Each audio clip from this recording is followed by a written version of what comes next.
So today I wanted to talk about, the whole fat myth, the heart disease, cholesterol fat myth. And this has been around for a long time, since Ansel Keys' research back in the 40s, I believe it was.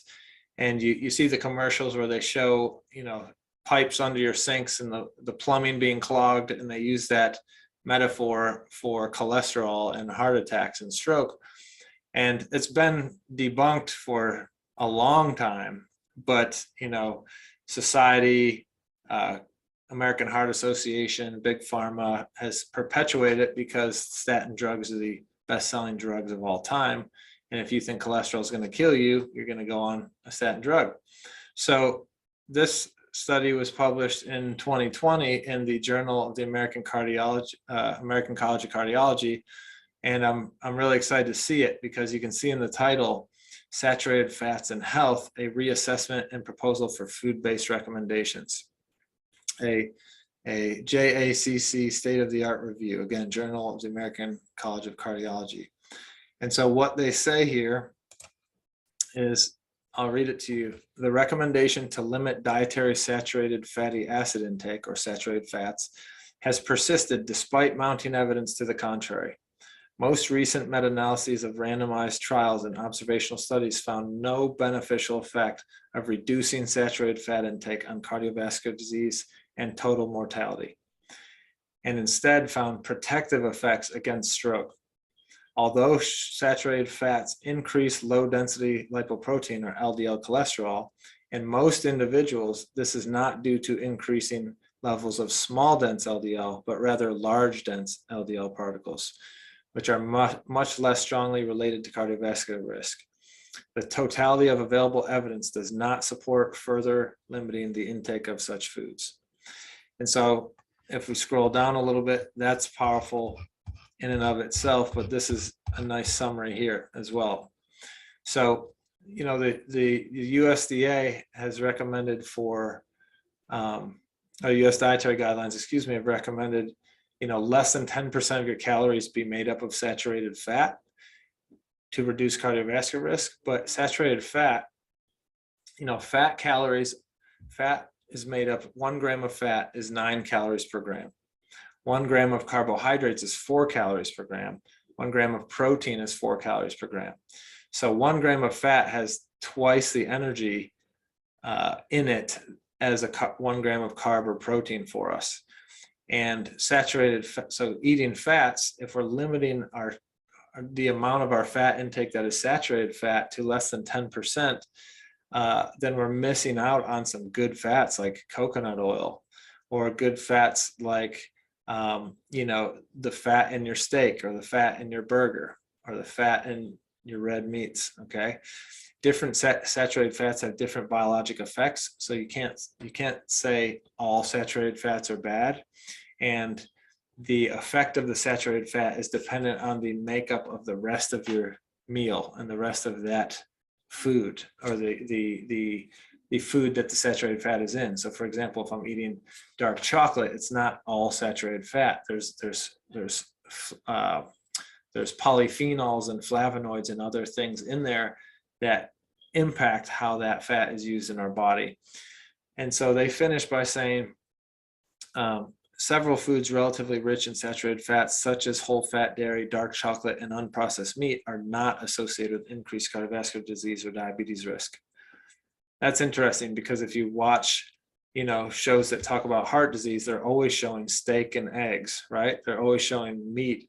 And if you've read about the carnivore diet, anyone who speaks against it is saying, well, they're always talking about, or saying it's going to increase heart disease and lipid panels and cardiovascular risk, and that's not what we're seeing. So there's no robust evidence that current population-wide arbitrary upper limits on saturated fat consumption in the US will prevent cardiovascular disease or reduce mortality. So if we use a graphic to say the same thing here, here it is. They're saying saturated foods high in saturated fats when you think about the complex food matrix with high saturated fat content, but also other nutrients and non-nutritive components.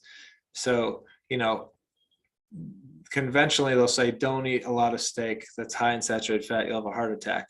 But they're only talking about the saturated fat. They're not considering the protein in that steak. Was it grass-fed or corn-fed?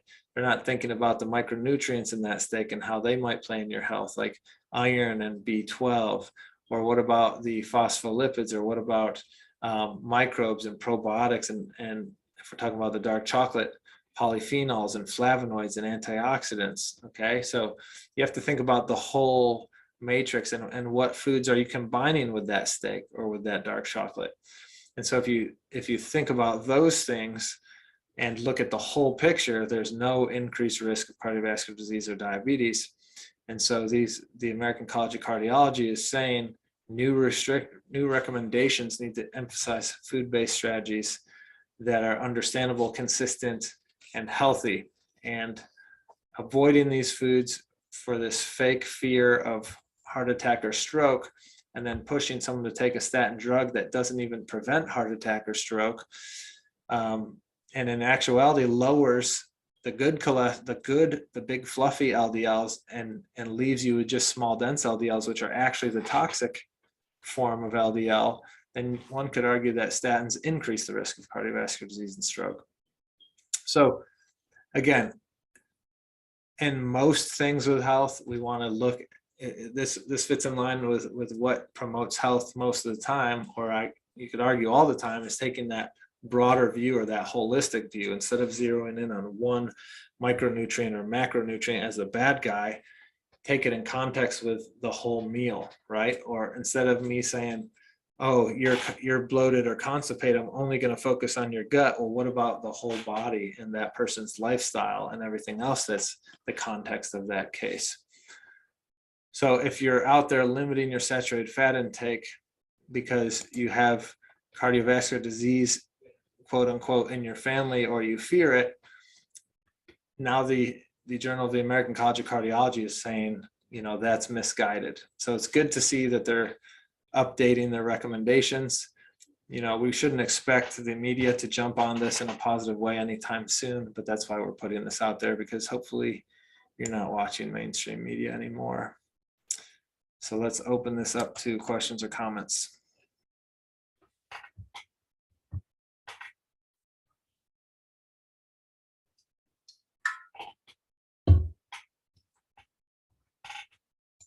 While you're thinking, we can do a little bit of drawing here. So if we talk about LDL, you know, you go get a lipid panel at your yearly physical and they're going to run your lipids, right? And you'll get a total cholesterol, you'll get LDL, you'll get HDL. And, you know, they want you less than 200 on your total cholesterol. They want you less than 100 on your LDL, and they want you, you know, depending, the HDL varies, but they want you greater than 40 most of the time here. Okay. And so if you meet these numbers, they'll give you a smiley face. And if you have higher than 200, even if it's 204, and if you have like a 130 LDL, they're going to recommend a statin drug, which is silly. We've made videos in the past covering studies looking at cardiovascular disease and stroke risk in people, and it looked at over 13 million people, one study I'm thinking of, and it broke them down into age groups from 35 to 44, 45 to 54, and on up by decades. And, you know, we're marketed to by the media that your risk of death and cholesterol, you know, correlation is this, right? The higher your cholesterol goes, the higher your risk of death from cardiovascular disease. But that study on over 13 million people showed the curve to be like this. So the lower you go below a certain number, the higher risk of death. And the higher you go below or above a certain number, the higher risk of death. So it's actually U-shaped, and there's a sweet spot. And across all the different age decades, the sweet spot tended to be 231, which would be lab high based on your doctor's lab data. right? Or your lab normal range. So really health is found in lab high total cholesterol. If we're looking at a normal range, which is usually, again, cut off at 200 in your general practitioner's office or LabCorp or Quest. But the actual data says, hey, when you're below 200, risk starts to go up, okay? We want to be around 231 on average across 35 plus year olds. So again, if they're telling you to go on a statin because your cholesterol is 204, it's like, no, I actually need my cholesterol to go up if I want to fit in that nice spot. So that's kind of a sidebar. I wanted to do this to show you that LDL, say your LDL was 151, okay? Well, LDL, there's different forms of LDL. LDL breaks down to what's called small dense LDL and what we could call big fluffy LDL. And the big fluffies are positive and protective. They're helping you. They're low association with cardiovascular disease risk, whereas the small dense LDL, those are the negative, those are the dangerous ones. Okay, so on your typical lipid panel, you can't see how many small dense or big fluffies you have. They're just telling you LDL, your total LDL. And often they're not even directly testing your total LDL. They're calculating it based on some math, subtracting HDL from total cholesterol and some VLDL from total cholesterol, which don't worry about that, okay? In order to know what your small dense versus your big fluffies are, you need to do more advanced lipid testing. And so if someone has lipid numbers that are off and you're concerned with cardiovascular disease, before going on a statin drug, it might make sense to actually understand, well, okay, you're telling me I have LDL, high LDL, you're scaring me into, you're scaring me into taking a drug so that I avoid cardiovascular disease. Well, why don't we do the testing to understand if I should even be scared? Because what if a large majority are big fluffies and I'm actually protected? So then I'm taking a medication that is going to lower my big fluffies and increase my risk. So there's more to it, and we have to see through the marketing and the money and say what's true. And the truth is this.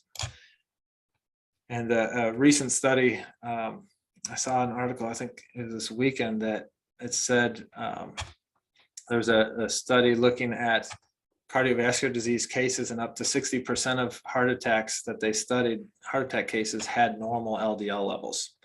So again, it's LDL is the canary in the coal mine. It's an inflammatory marker. If it is high, it's telling you you're inflamed. It's not telling you why or where. You need to go find that and put that inflammation out, and the lipids will change, okay? If you just pinch the canary's beak by giving them a statin drug, then the inflammation continues and they die at the same rate of heart disease and stroke, just with lower cholesterol. Who is that helping? Nobody, except whoever's getting paid for that medication. So questions or comments on that stuff? I don't want to. I'm just encouraged to see that fat now doesn't have the bad rap that it had since I was 12 years old, because, I certainly grew up in the era when it was like, oh, fat's horrible. Eat these low fat crackers, eat this low fat. And it's just like, that was probably the root of lots of my issues. Yeah. Thank God now that, again, learned a lot more about the benefits of fat and not being afraid of them any longer. Yeah. And if you look at our health since they've implemented that, right? Since they demonized fat, look at America. All we've done is become fat and diabetic. Yeah. Right. The real issue in the diet is sugar.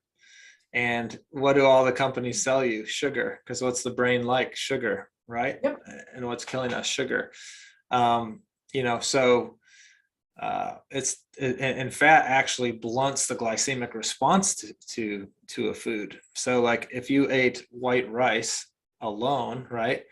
Mm-hmm. Or let me use a different example. There's a book by a cardiologist named William Davis, awesome cardiologist. His book's called Wheat Belly. And the whole premise of the book is he's basically talking about blood sugar, and Americans, everything is wheat or sugar. Everything we eat is sugar. And he says, if you go out on the street and survey people and say, what's healthier for you from a blood sugar perspective, this piece of wheat bread or this Snickers, everyone's going to pick the piece of wheat bread. But from a glycemic response standpoint, the wheat bread will cause a greater glycemic response and is less healthy for you blood sugar wise. Why? Well, the Snickers has fat and it has peanuts and it has things that are going to blunt the glycemic response. So really, you're better off eating the Snickers than the piece of wheat bread. You know, if you're a diabetic, say, or if you're someone that's worried about the glycemic response to that food.